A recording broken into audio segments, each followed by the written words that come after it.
바울의 에베소 사역이 가장 폭발적인 그런 사역을 했던 전성기가 에베소에서의 사역이었습니다. 여기 성경에 보면은 바울이 회당에 들어가 석 달 동안을 담대히 하나님 나라에 대하여 강론을 했다. 그 당시 유대인들은 3명, 5명만 모이면 하나님의 성전, 회당을 건축을 했다고 했죠. 자, 그들은 이 사도 바울은 그 회당에 들어가서 예배가 없는 시간에 그 회당에서 하나님의 복음을 전했다라는 거예요. 근데 꼭 이 사람들에게 하나님의 복음을 전할 때에는 두 종류로 사람들이 나누게 됩니다. 이 사도 바울의 말씀을 듣고 비방하는 사람들이 생겨나는가 하면 그 말씀을 듣고 순종해서 열매를 거두는 사람들이 생겨나게 되는 겁니다.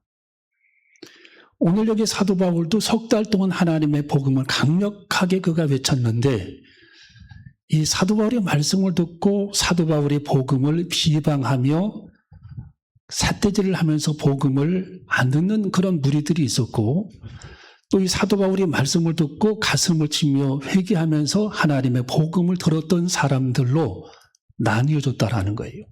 3개월 동안에. 그래서 이 사도 바울이 어떤 일을 행했는가 하면 하나님의 복음을 듣고 회개하고 신앙의 열매를 맺는 사람들을 따로 불러냈어요. 분리를 시켰다라는 거예요. 그래서 그들을 따로 분리해가지고 두란노라고 하는 그 서원에서 그들을 가르치기 시작합니다. 회당이 아니죠. 두란노 서원. 지금으로 말하면 대전으로 말하면 대전 시민회관 같은 곳이 시민회관. 학자들이 토론하고 발표하고 음악회도 하고 하는 그런 장소가 두란노 서원입니다.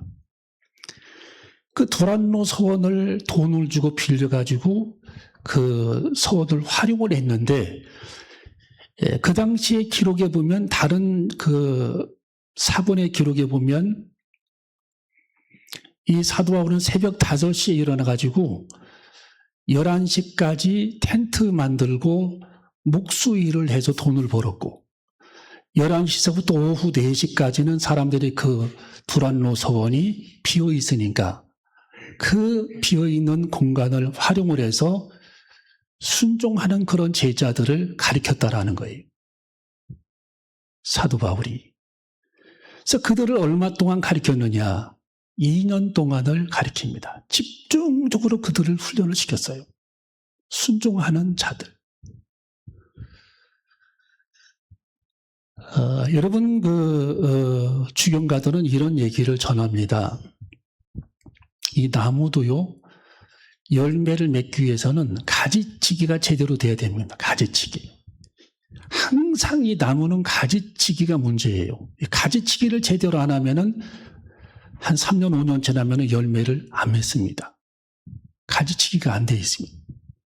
그래서 불필요한 그런 가지를 다 잘라내야만이 영양분이 다른 데로 새어나가지 않고 열매로 그게 몰려서 열매를 맺게 되는 겁니다. 여러분, 우리들이 인생을 살아가는데도 가지치기를 잘해야 되는 거예요. 가지치기. 여러분, 정글 속으로 투어하는 사람들이 손에 뭘 들고 다니죠? 칼을 들고 다니죠. 불필요한 가지들을 다 잘라내고 길을 가는 겁니다.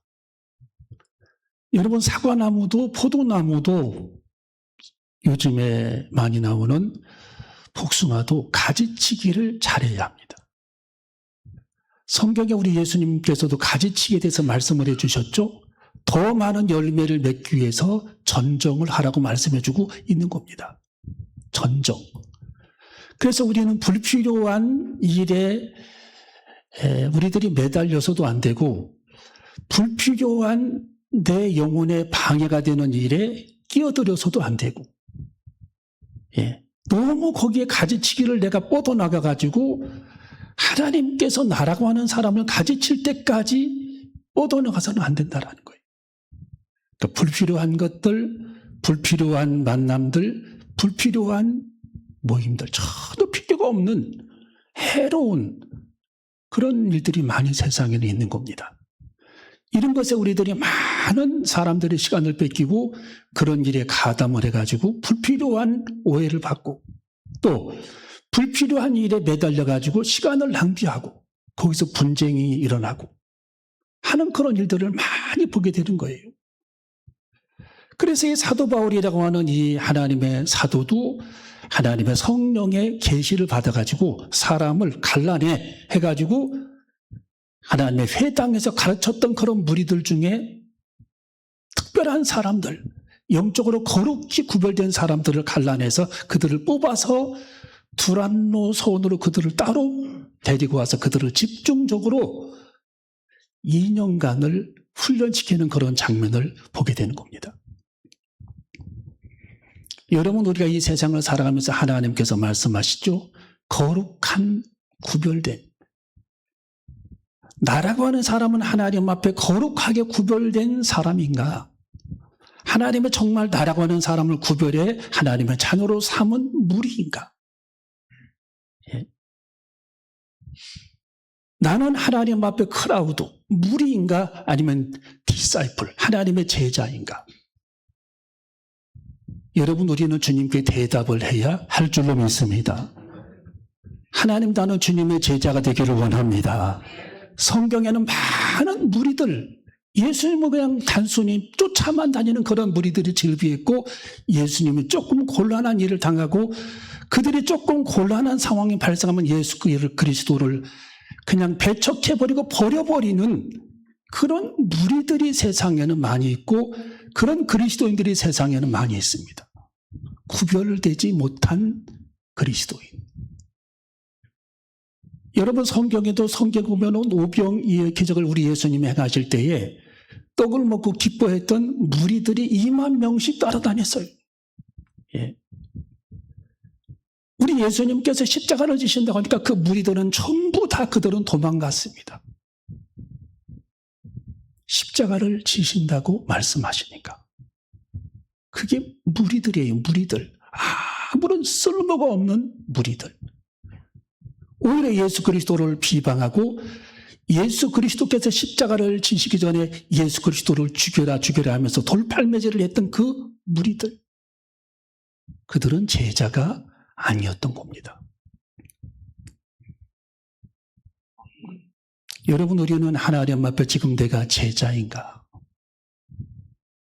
내가 정말 주님 앞에 제자인가?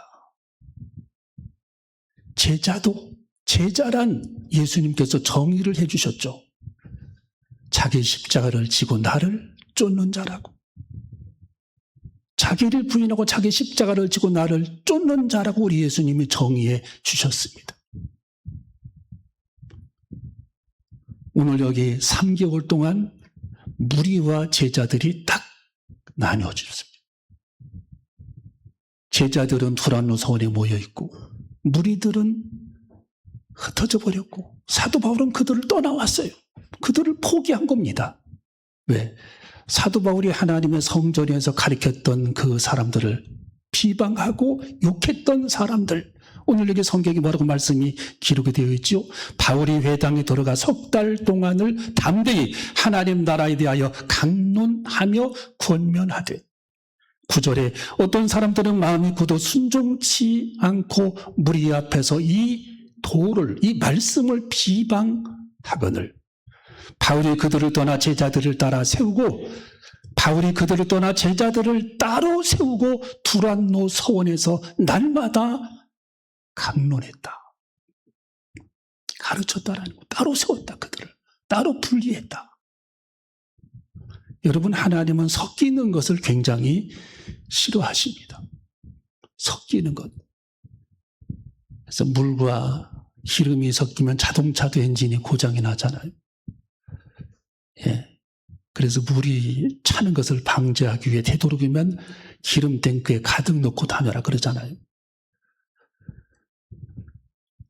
예, 술에 물 탄 듯, 물에 술 탄 듯, 예, 섞이는 것.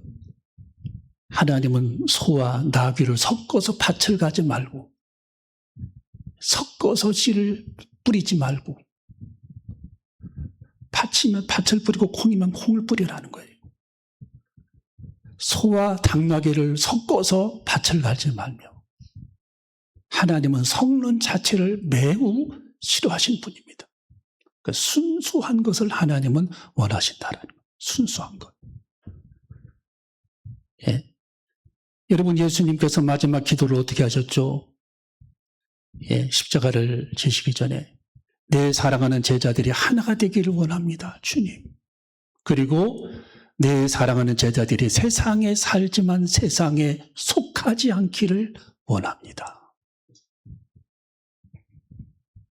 연꽃이 진흙 속에 살지만 청정함을, 아름다움을 유지하듯 우리들이 세상에 몸담고 살지만 그 순수한 믿음, 세상에 속하지 않는 믿음을 갖기를 우리 주님은 기도하셨다라는 겁니다. 여러분, 우리도 그렇게 살아가야 할 줄로 믿습니다. 그런 믿음을 가져야 할 줄로 믿습니다. 충만함을 소유해야 합니다. 구별된 삶을 살아가야 합니다. 거룩한 구별된 모습으로 살아가는 우리 모두가 되어줘야 할 줄로 믿습니다. 거룩한 구별된 모습을 말씀하신 겁니다. 그래서 따로 그들을 불러냈다. 여러분, 사도 바울은 참 치열한 인생을 살았어요. 새벽 5시에부터 오전 11시까지는 목수 일을 해서 돈을 벌고, 11시부터 오후 4시까지는 제자들을 가르치는 일에 몰두를 했다는 거예요. 치열한 삶을 살았습니다. 근데 그들이 그 가르침이 무익하지 않았습니다. 기록에 보면 에베소 교회는 사도 바울이 개척을 했지만 이 사도 바울이 두란노선에서 가르쳤던 많은 그 제자들이 교회를 개척을 해서 세웠는데 그 교회가 바로 소아시아 7교회입니다. 소아시아 7교회. 한번 따를까? 소아시아 7교회. 여러분, 요한계시록을 보면 예수님께서 소아시아 7교회에게 편지하는 그런 내용이 나오죠. 바로 그 교회를 세웠던 사람들이 누구냐? 오늘 여기 두란노선에서 하나님의 말씀을 철저하게 교육을 받았던 사도 바울의 제자들이 소아시아 6교회를 세웠다는 거예요. 에베소 교회는 사도 바울이 세웠고 나머지 6교회를 그들이 세웠다는 거예요. 대단한 일을 그들이 행했던 겁니다.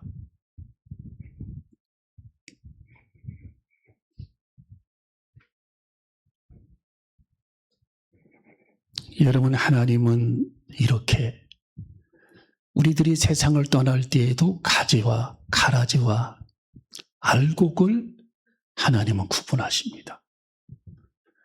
양과 염소를 하나님께서 구분하신다고 말씀해 주셨는데 우리가 주님 앞에 갔을 때에도 양과 염소를 구별하신다. 여러분, 우리 교회에서 동영상을 틀어주었던 그 김수용 할아버지, 경찰이었던 그분, 우리들이 동영상을 여러 번 봤죠, 우리 교회에서. 그분이 이제 병원에서 사경을 헤매다가 하나님의 부름을 받아 천국과 지옥을 봤는데 일렬로 쭉 서가지고 심판을 받더래요. 일렬로 쭉 서가지고. 그분이 간증 들어봤죠? 근데 그 일렬로 쭉 서서 심판을 받는데 천국 지옥으로 갈라지는데 자기 옆에 있는 사람들하고 대화를 했는데 앞에서 계속 우리가 주사 맞기 전에 줄 서서 주사 맞기 전에 앞에 주사 맞는 거 보잖아요. 초등학교 때 그 막 무서워 보이잖아요. 앞에 주사 맞으니까. 근데 앞에 사람이 그 하나님의 천사에게 나 예수 잘 믿었다고 다 그렇게 거짓말을 하더래요. 나 예수 잘 믿었다고, 예수 잘 믿었다고. 근데 그걸 모르나요? 다 거기서 알죠. 이미 자기 뇌 속에 레코드룸에서 다 저장되어 있어요, 레코드가. 자기가 먼저 알고 있는 거죠. 예. 사람이 죽기 전에 그래서 파노라마처럼 자기 인생에 어릴 때부터 죽기까지 인생이 파노라마 영화처럼 쫙 흘러간다고 그러잖아요. 하나님이 순간 보여주는 거죠, 인생을. 다 앞 사람들이 나 예수 잘 믿었다고, 나 잘 믿었다고 하더라. 근데 그분이 하는 얘기가 그분들이 절대로 속지 않습니다. 그래요. 절대 속지 않습니다. 안 속는다라는 거죠. 그 자기도 잘 믿었다고 했대. 거짓말했대. 어김없이 우리가 미끄럼 내려가듯이 지옥으로 뚝 떨어지더래요. 뚝 떨어지더래 자기도. 그래가지고 그때부터 노동을 하기 시작하는데 얻어맞아가면서 소름이 끼친다고. 끝이 없는 그런 노동의 현장에 제가 투입이 돼가지고. 여러분, 우리는 하나님께서 우리가 주님 앞에 섰을 때에 알곡과 가라지를 하나님께서 구별해내시는 겁니다. 우리가 알곡이 돼야 되겠죠. 알곡. 양과 염소 중에 양이 돼야 되고, 뿔난 염소, 거듭나지 못한 염소가 돼서는 안 되겠죠. 오늘 여기 이 두란노 현장에서도 그런 같은 일이 벌어지게 됩니다. 어떤 사람들은 마음이 굳어 순종치 않고 무리 앞에서 이 말씀을 비방하거늘 바울이 그들을 떠나 제자들을 따로 세우고 두란노 손에서 날마다 강론하여. 여러분, 우리는 구별된 삶을 살아가야 할 줄로 믿습니다. 주님, 나를 구별시켜 주옵소서. 세상과 하나님 나를 구별하여 주시옵소서. 거룩한 구별된 자가 되게 하시옵소서. 세상의 악함에 섞이지 않게 하시옵소서. 세상의 불신앙에 섞이지 않게 하시옵소서. 내 이 거룩함을 순결하게 유지하게 도와 주시옵소서. 하나님 앞에 날마다 기도하는 우리 모두가 되시기를 주님의 이름으로 축원합니다. 여러분, 꾸준한 지속성은 능력을 항상 발휘하는 거예요. 여러분, 2년이 이게 짧은 기간이 아니잖아요. 2년이. 2년 동안 집중적으로 하나님의 교육을 그들이 받게 되는데 그들이 그 교육을 받고 소아시아 6교회를 개척을 하면서 세웁니다. 이게 보통 일입니까? 얼마나 그들이 하나님을 사랑하고 말씀으로 교육이 되고 무장을 했으면 여러분 하나님의 교회를 개척했겠어요? 그 어려운 교회를. 예. 여러분, 꾸준함은 능력입니다. 따라해봐요. 꾸준함은 능력이다. 여러분, 꾸준한 것이 능력이에요. 꾸준함이. 예.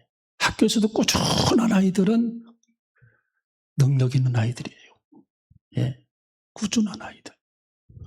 여러분의 꾸준한 견고한 그 신앙심이 능력입니다. 그게 능력이에요. 여러분, 하나님은 바울의 손을 들어 그를 도구로 사용하십니다. 성경을 읽어봅니다. 자, 10절과 11절 읽어봅니다. 시작.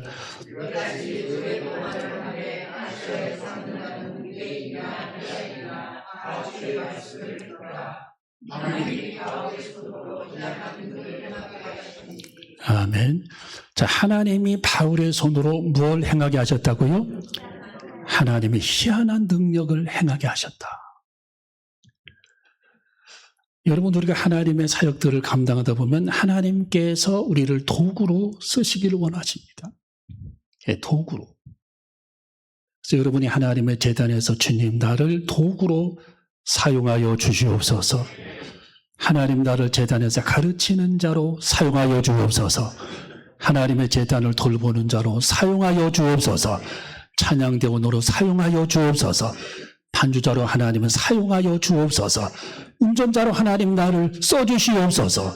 하나님의 제단을 보살피는 자로 나를 사용하여 주옵소서. 하나님의 제단을 청결케 하는 자로 나를 사용하여 주옵소서. 하나님의 나를 주방에서 사용하여 주옵소서. 전도하는 일꾼으로 하나님의 나를 써주시옵소서. 기도의 용서로 하나님은 나를 사용하여 주옵소서. 하나님의 도구로 써달라고 우리는 주님께 기도해야 할 줄로 믿습니다. 하나님의 도구.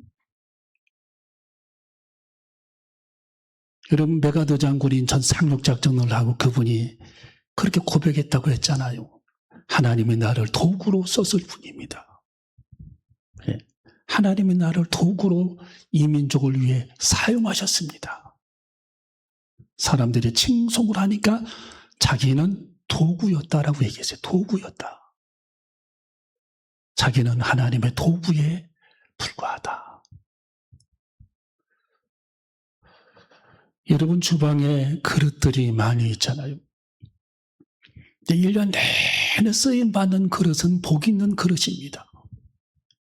그런데 20년, 30년 전에도 한 번도 꺼내지 않는 그릇은 훌륭한 그릇이 아니죠. 20년, 30년 쓰임받는 그릇. 날마다 쓰임받습니다. 밥그릇으로, 국그릇으로, 반찬 그릇으로. 여러분, 우리도 하나님 앞에 쓰임받는 그릇, 주님의 도구가 되기를 원합니다. 그렇게 기도하는 우리 모두가 되시기를 주님의 이름으로 축원합니다. 여러분, 하나님이 나를 사용해야 합니다. 여러분을 주님을 쓰셔야 합니다. 우리가 주님 앞에 갔을 때 받을 상이 있을 거 아닙니까? 상급이 있어야죠. 상급이. 아무런 쓰임받지 못했다면 주님께서 우리에게 뭐라고 말씀하신 것입니까? 여러분, 우리는 하나님 앞에 쓰임받는 그릇, 아주 작은 것 하나에도 쓰임받는 그릇. 여러분이 벽돌 한 장도 쓰임받아서 하나님의 성전이 된 겁니다.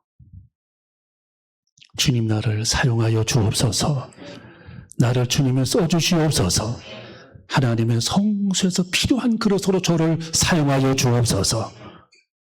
이 사도 바울은 위대하게 하나님 앞에 쓰임받다가 하나님 나라 보좌 앞으로 간 사도 바울의 모습처럼 우리도 주님께 쓰임받는 도구가 되시기를 주님의 이름으로 축원합니다. 기도하시겠습니다.